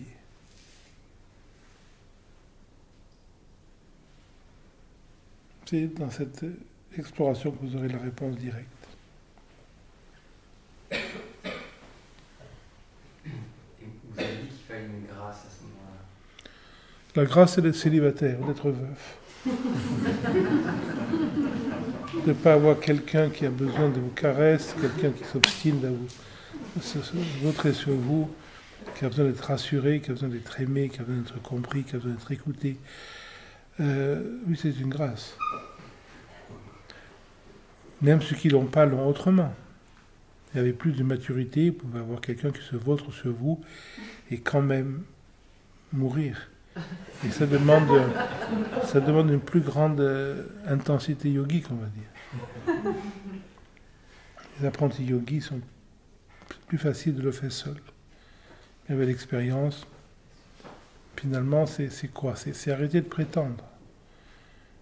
Donc au début, c'est presque une activité, mais ensuite, ça devient une seconde nature. Et ensuite, entre deux perceptions, entre deux pensées, vous avez ces moments d'intensité, non pensés, non perceptibles. Mais pour l'entrée, je dirais, dans ce cheminement, s'endormir seul, c'est un cadeau. C'est comme manger peu le soir ou pas manger le soir après 50-60 ans. Parce que c'est une digestion importante et difficile de garder la clarté. Quand les gens mangent le soir, etc. Il y a une espèce de somnolence qui vient, ils s'endorment dans la somnolence. Non, il faut s'endormir intensément. Il ne faut jamais s'endormir fatigué. C'est très important. Quand on est fatigué, on se repose.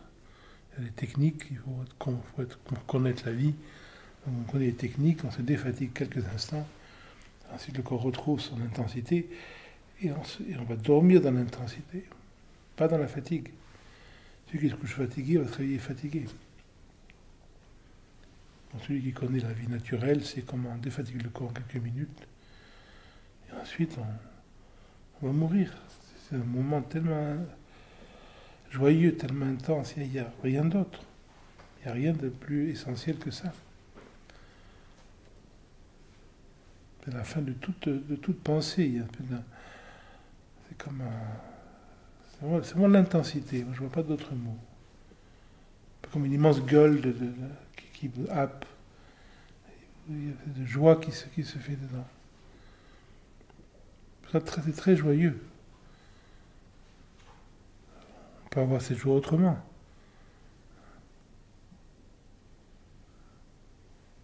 Je me rappelle un rêve où j'avais eu la même joie que le sommeil profond. J'étais sur un port de plage, puis je vois une immense vague comme un tsunami qui arrive, qui va tout envahir, qui va tout détruire. Au plus la vague monte, au plus une espèce d'extase qui vient de joie absolue.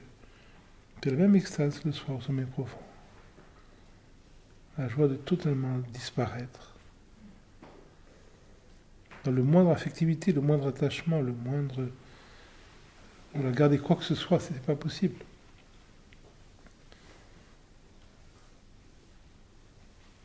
Et tôt ou tard, cette grâce arrive. Donc c'est une forme de pratique, vous décrivez, le fait de s'endormir comme ça. C'est un cadeau. C'est un cadeau que vous faites. C'est pas une pratique, parce que ça pourrait l'être dans les textes, bien sûr, c'est mis comme pratique, parce que les textes sont très mécaniques. Mais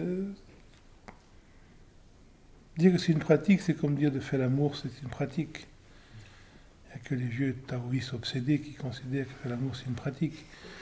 Faire l'amour, c'est pas une pratique, c'est une émotion du cœur qu'on exprime comme ça. Et là, c'est la même chose.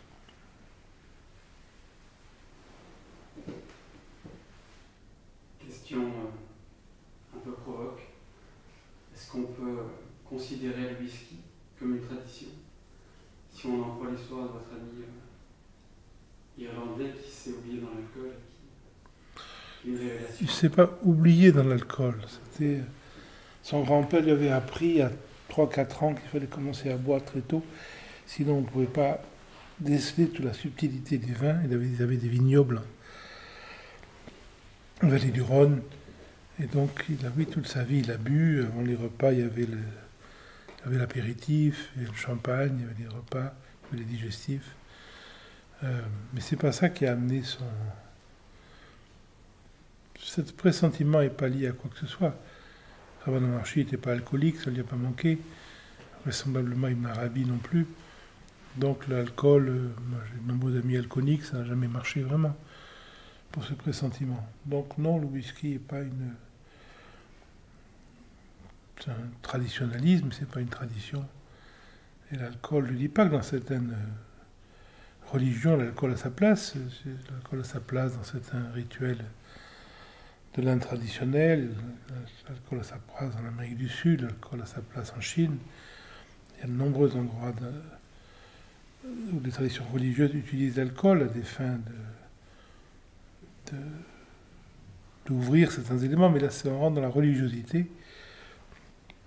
À ce moment-là, c'est comme le yoga.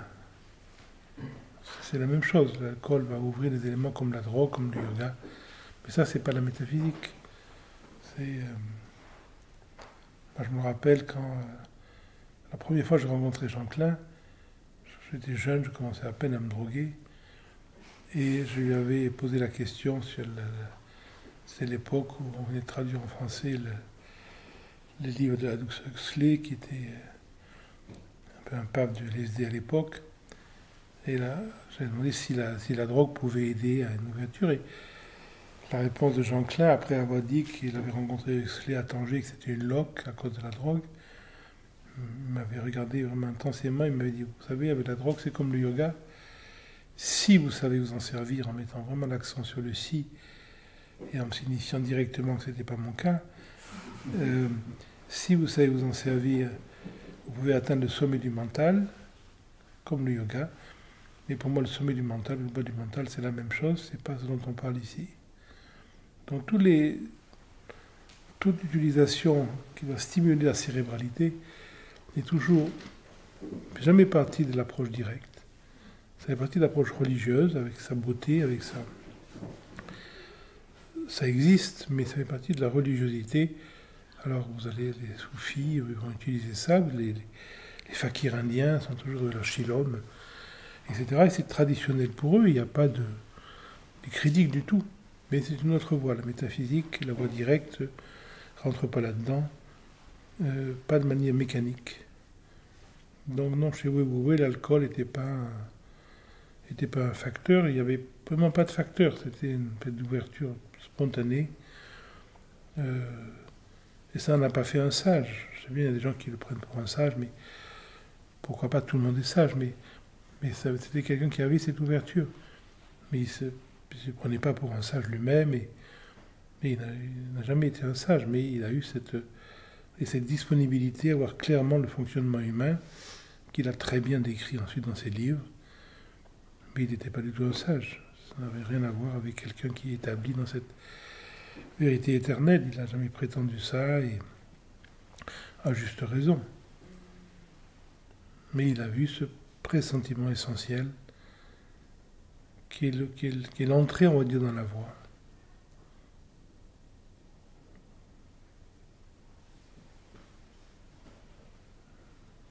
Je me rappelle la première rencontre avec lui. On avait parlé pendant 2 heures du taoïsme, parce que c'était un de ses grands sujets. Et puis on m'a raccompagné à la sortie. Et puis il s'est arrêté, il m'a regardé. C'était un peu un vieil homme imposant, très grand, une belle barbe. Et il m'a dit, vous savez, le taoïsme, ça n'existe pas. Il n'y a que le Tao. Puis il a gardé le silence peut-être 10-15 secondes, ce qui est très long dans une conversation. Puis il a répété, vous savez, le taoïsme, ça n'existe pas, il n'y a que le Tao. Et il a répété encore une 3e fois. Après qu'on ait parlé du taoïsme pendant 3 heures. Donc il avait ce sens de la direction, de la perspective.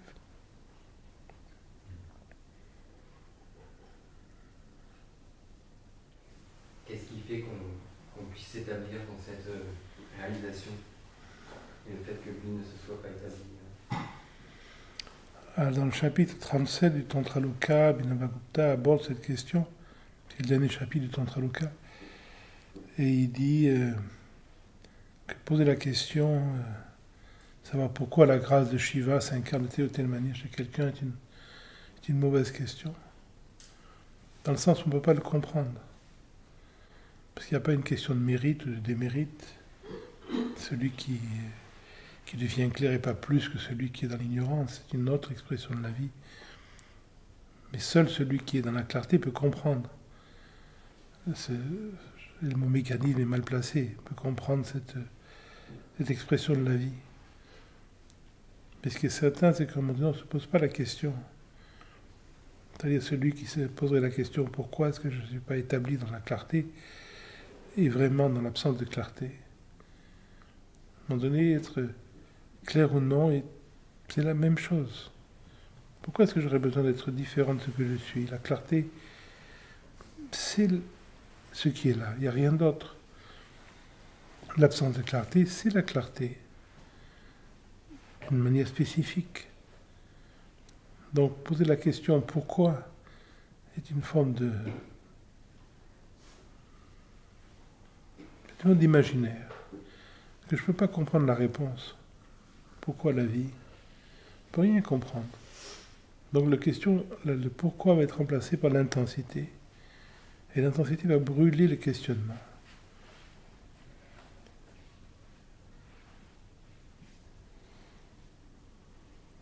Celui qui se pose la question pourquoi est-ce que je n'ai pas compris n'a pas encore compris la perspective.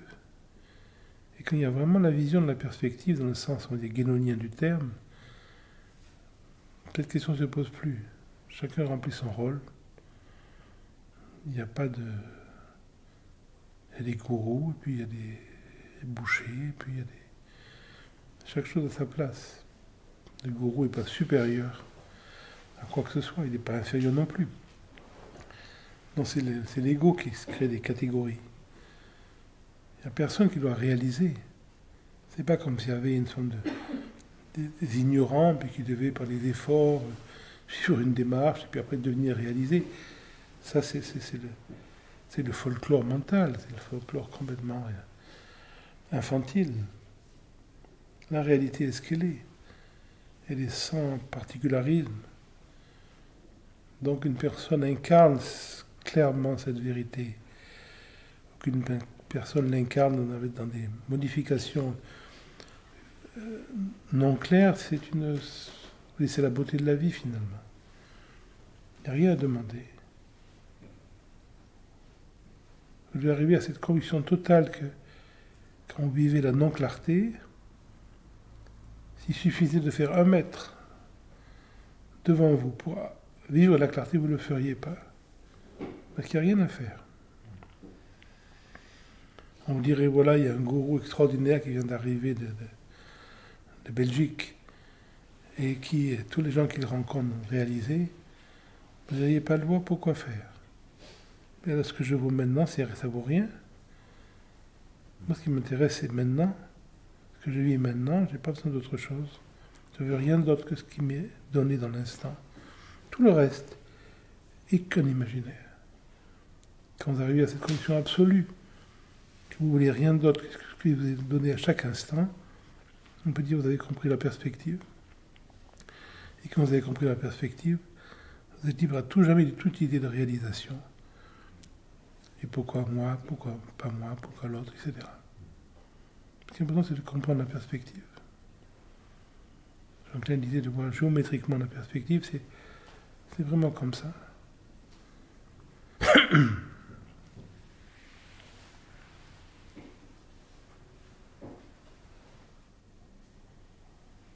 Puis ce qui est important, c'est de ne pas comprendre. Donc, il faut voir quand on se rencontre, il y a toujours ce schéma de la personne, de l'ego qui veut dire, alors, et alors, qui veut concrétiser les choses, qui veut dire, alors, qu'est-ce qu'on a dit finalement? Qu'est-ce que ça m'a apporté? Mais ça n'a rien apporté, justement, parce qu'on a besoin de rien. Donc il faut voir ce mécanisme de l'ego qui veut toujours conclure. La conclusion, c'est une sorte de sacrilège. Finalement, quand l'islam détruit la statuaire, elle le fait pour éviter la conclusion.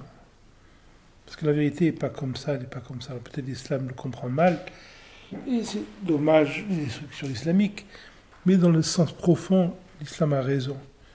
Toute association est sacrilège, toute expression est sacrilège, toute conclusion est sacrilège. Dans l'art d'écouter, dans une réunion comme entre nous, c'est l'art de ne pas conclure. C'est pas facile, parce qu'on a appris à conclure. Alors finalement, qu'est-ce qu'on a dit? Qu'est-ce qui me reste? Qu'est-ce que ça m'apporte? Mais ça n'apporte rien. Il ne doit rien rester. À ce moment-là, il reste cet espace de non-conclusion.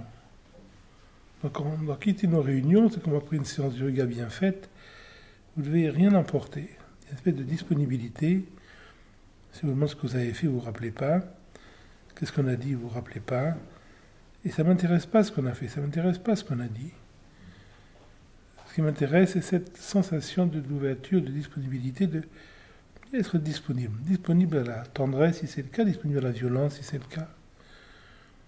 Disponible à ce qui s'impose à la vie. Et il faut voir le mécanisme en nous de la conclusion, c'est très très fort. Toute notre éducation, la société, toute notre vie mondaine fait qu'on veut toujours conclure. Alors c'est juste ou c'est pas juste? C'est juste pour qui? C'est quand même un bidon, cette idée-là. C'est positif ou c'est négatif? Mais positif ou négatif pour qui? Pour qui je me prends? Je ne suis pas un pot de fleurs. Je ne suis pas un objet. Il n'y a pas des choses qui sont bien, des choses qui sont mal pour moi. La vie ne connaît pas ces choses-là. C'est mon psychisme misérable, mon psychisme arriéré. mon psychisme complètement formaté, qui s'obstine à voir le monde en bien et mal, positif, négatif, profitable, non profitable. C'est très ancré en nous. Donc souvent, on sent dans une réunion, il y a des gens qui essaient de conclure, qui essaient de... Alors finalement, c'est quoi le résultat de tout ça? Il n'y a pas de résultat, ça ne veut rien dire tout ça. On ne cherche pas à apprendre quelque chose ici, on ne cherche pas... Il n'y a pas d'enseignement, il n'y a pas de... On cherche à se rendre compte que ce n'est pas la peine de résister constamment à la vie. Ce qui m'arrive est indispensable, la preuve ça m'arrive. Donc de développer cette forme de disponibilité fonctionnelle. Pas une disponibilité idéologique, on ne vous dit pas de dire que c'est juste ce qui arrive, mais que c'est fonctionnel. La vie doit être fonctionnelle. Si un crocodile me mord la jambe, je n'ai pas à me dire c'est juste, c'est injuste. C'est pas un gentil crocodile, c'est pas un méchant crocodile. Donc je m'occupe de la fonctionnalité de la situation, sans le psychisme. Donc la vie doit être fonctionnelle. Donc la conclusion est toujours afonctionnelle, est toujours en fonction de mon état affectif, en fonction de mes croyances, si je suis bouddhiste, si je suis chrétien, si je suis athée, ce qu'on a dit est parjure, ce qu'on a dit est stupide, ce qu'on a dit est brillant. Mais c'est en fonction de ma propre préjugé. Ce qu'on dit, c'est rien. Voilà ce qu'on dit. Qu'est-ce qu'on a dit ce soir? On n'a rien dit. Donc on doit se quitter dans cette espèce d'espace de disponibilité dans lequel il n'y a pas de conclusion. Ça m'est comment égal ce qui m'a paru intelligent, ce qui m'a paru stupide dans ce qu'on a dit. Ce n'est pas des choses qui sont vraies ou qui sont fausses, c'est des choses qui sont des résonances, qui sont des mouvements internes pour m'amener à cette évidence que je n'ai pas besoin de me penser constamment. Ma vie est impensable. Dès que je pense, je me réduis à un pot de fleurs. Je pense toujours comme un pot de fleurs. Si cette situation m'est agréable, elle m'arrose. Si cette situation m'est désagréable, elle ne m'arrose pas. Mais je ne suis pas un pot de fleurs. Je ne peux pas me penser autrement que comme un pot de fleurs, c'est-à-dire comme un objet. Donc je dois pressentir cette immensité, qu'est-ce que je suis quand je ne me pense pas. Ce que je suis quand je ne me pense pas, c'est ça qu'on appelle être non-né. La naissance, c'est celle du pot de fleurs, qui est un imaginaire. Donc je passe ma vie à fonctionner comme un pot de fleurs. Est-ce que c'est juste, est-ce que c'est injuste? C'est bien, c'est pas bien. Et je transmets ça à mes enfants, je transmets ça à la société. Donc je vois la perspective. S'il y a une dernière question. J'ai le sentiment que les états affectifs, c'est ce qui bloque le plus sur le chemin, c'est le plus difficile.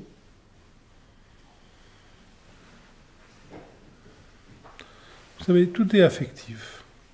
Donc c'est la vie. Et effectivement, il faut devenir intime avec ces éléments. Rendez-vous compte effectivement que vous êtes souvent en train de réagir aux situations. Voilà, ça je peux me rendre compte, mais il ne faut pas non plus rentrer dans l'imaginaire de vouloir se libérer de l'affectivité, sinon c'est la violence. Voilà, les gens qui sont engagés dans la SS voulaient se libérer de l'affectivité. Le résultat n'est pas extraordinaire. Toute tentative pour se changer, c'est de la violence. À un moment donné, il faut arrêter d'être un dictateur avec soi-même. À la limite, il vaut mieux être un dictateur avec les autres qu'avec soi-même. Mais comme on traite les autres comme soi-même, si on n'est pas un dictateur avec soi-même, généralement on ne l'est pas avec les autres non plus.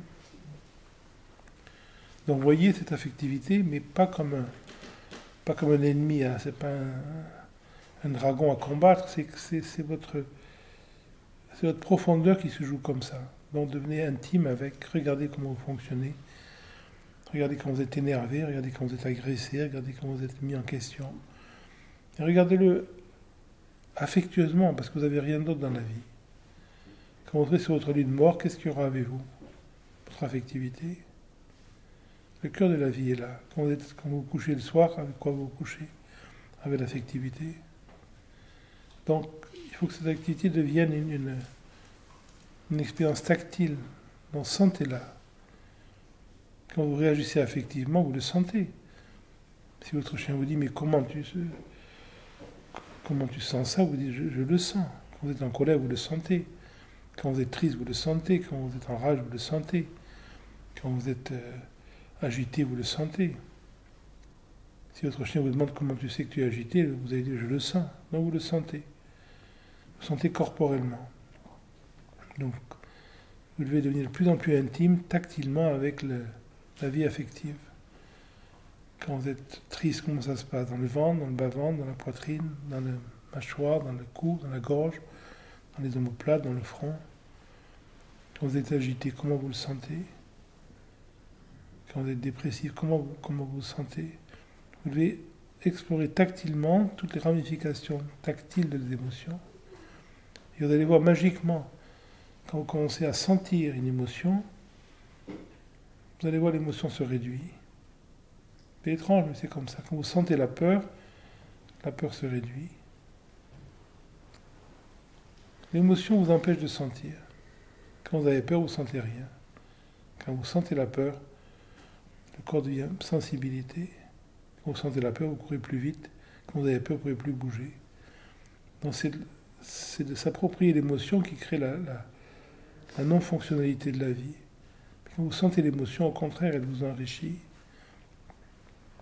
Ne prenez pas l'émotion comme quelque chose à abattre, à combattre. Ne devenez pas bouddhiste, ne devenez pas hindou, je ne sais pas, de changer vos émotions, mais de devenir vraiment intime. Comme voilà, on va vous dire, voilà, mais écrivez un livre sur cette femme qui a des émotions. Vous prenez des notes. Mais voilà, prenez des notes mentalement. On lui a dit ça ce matin, elle a réagi, elle était en pleurs, elle avait une tension dans la mâchoire, elle a envie de ceci, elle était dépressive après. Au contraire, prenez des notes mentalement quand vous voulez faire un livre sur quelqu'un de dépressif. Et quittez l'idée que vous êtes dépressif, quittez l'idée que vous êtes affective, vous n'êtes rien du tout. Dans ce que vous êtes, des fois l'affectivité apparaît, mais vous ne créez pas l'image de quelqu'un d'affectif. On n'est rien du tout. On n'est pas affectif. Des fois l'affectivité s'incarne en nous, des fois la colère s'incarne, mais on n'est pas colérique. Des fois la peur s'incarne, on n'est pas peureux. Des fois l'intelligence s'incarne, on n'est pas intelligent, on n'est rien du tout. Donc, toutes les capacités de la vie s'incarnent en nous, des fois l'une, des fois l'autre. Un jour on est courageux, un jour on est lâche, un jour on est stupide, un jour on est intelligent. Mais je ne suis pas courageux ou lâche, je ne suis pas stupide ou intelligent, je ne suis rien du tout. Donc, comprenez la perspective et explorez vraiment amoureusement, tactilement le corps, comment ça se passe quand vous êtes ému, quand vous avez une émotion. Prenez une note, ça suffit. C'est le début de l'exploration. Mais quittez toute idée de vouloir changer vos émotions, vaincre vos émotions, purifier vos émotions. Sinon vous rentrez dans un imaginaire fascisant, complètement mégalomane, et qui ne marche pas. Voilà, donc se battre contre soi-même, c'est une mauvaise idée, ça ne marche pas. Par contre, écouter son fonctionnement, affectueusement, pourquoi? Parce qu'on n'a rien d'autre. Ça, c'est extraordinaire.